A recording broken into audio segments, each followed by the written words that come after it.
I don't see heaps of good content about men's mental health online. It's really beginner shit, or it's far too intricate, or it's really kind of misses the point, or it kind of dumbs itself down to relate to young men because it assumes that young men can't have the capacity to think deeply and process opinions and don't really feel emotions. Um, a lot of the things I see is complete shit. And I just want to cut straight to the chase. Mental health, it's not a problem for me anymore.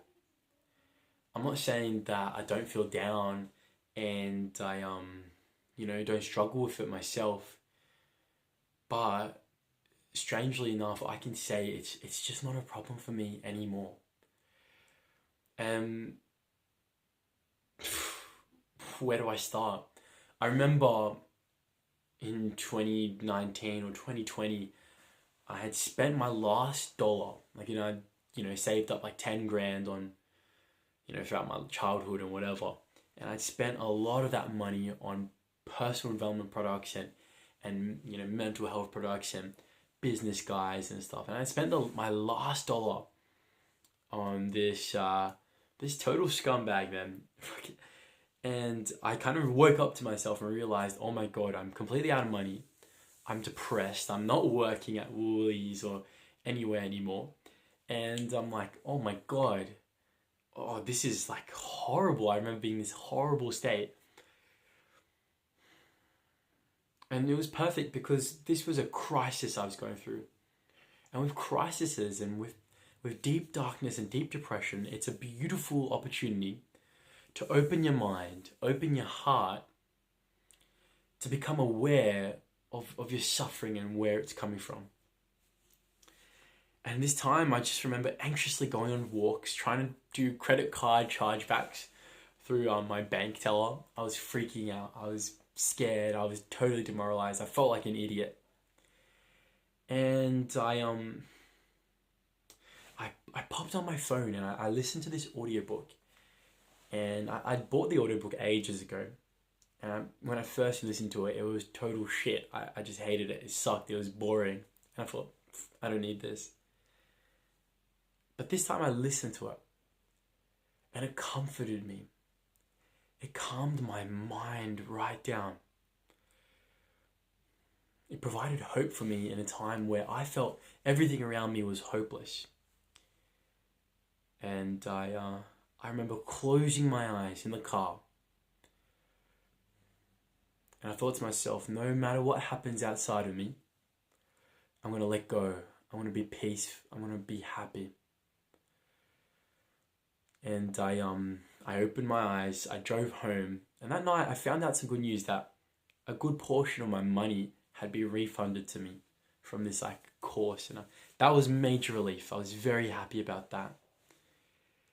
But it got me thinking and investigating more into this book. What was it about this book that had connected with me, man? Like, what was it? This was different to all the personal development, motivation, mental health things that I'd read before. So I consumed this guy's content for I would say the past 3-4 years, and I discovered other people in this field. It's the field of the three principles, and the author is Michael Neal. And his kind of mentor was Dr. George Pransky. And it kind of links back to this old mystic, Sydney Banks. And these guys changed my life.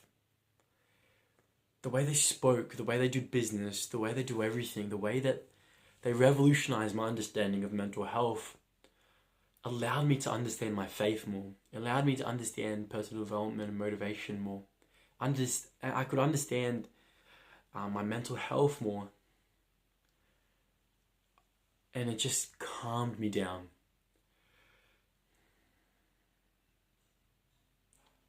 Boys, this is the secret to mental health. Your mind already is healthy. You just got to get out of it. That's all it is.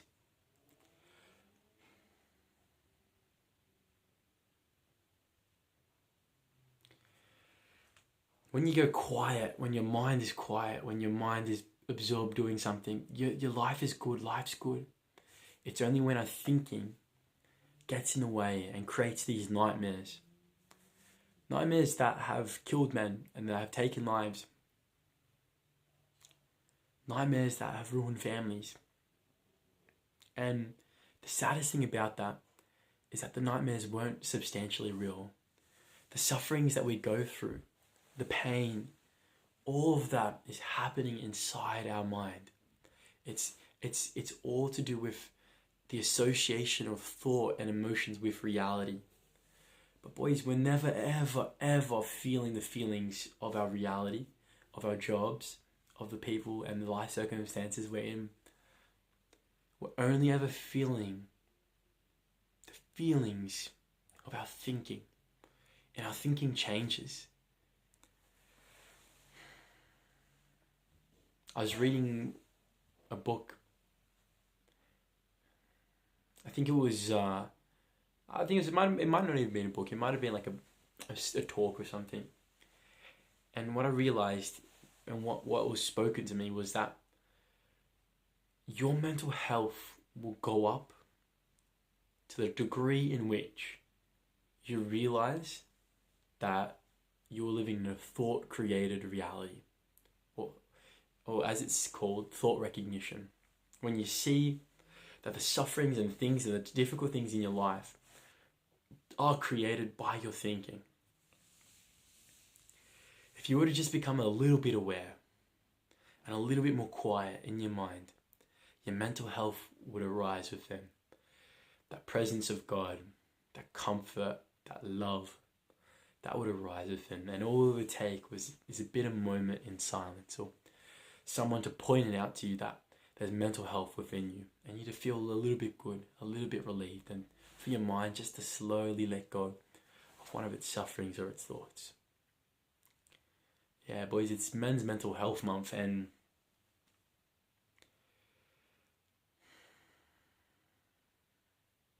it's a beautiful world we live in.